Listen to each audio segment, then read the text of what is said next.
Kwa hiyo Real Madrid mmeamua kufanya comeback.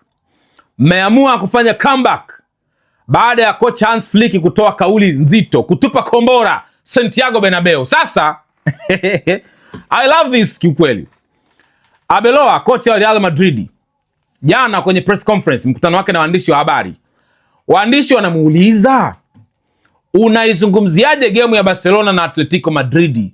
Barcelona inaonekana kama imefurugika hivi, wamefungwa goli 4-0. Ulienjoy game?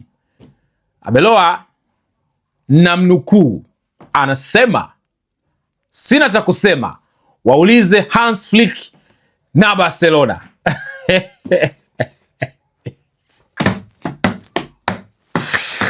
Albacete, Albacete, hey, Albacete.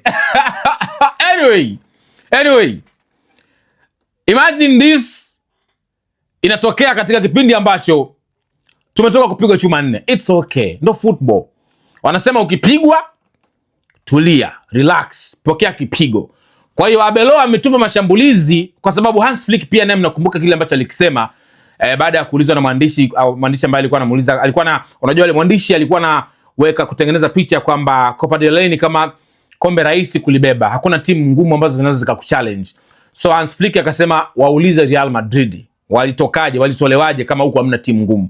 So comeback ya Arbeloa na yeye amekuja kusema vile vile kwamba waulize Barcelona na Hans Flick. Anyway, we take it, maisha yanaendelea. This is football and this is how it's supposed to be.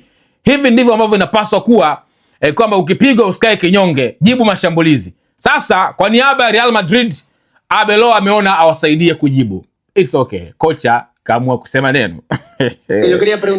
Anyway, so nakumbusha wale wote ambao mnahitaji simu aina iPhone, kufika pale Apple Service Center, duka liko Sky City Mall opposite na Man City. Fika pale dukani hata kama huna shilingi 100. Waambie Chris amesema mnipe simu, nitailipa kwa muda wa mwaka mzima. Watakupatia simu na utalipa kidogo kidogo kwa marejesho ya kila mwezi ndani ya miezi 12. So kazi iwe kwako. Kuna watu wanataka simu kwa ajili ya content, biashara na vitu vingine. Chukua simu kali, hata iPhone 17 bure kabisa, unailipa kwa mkopo.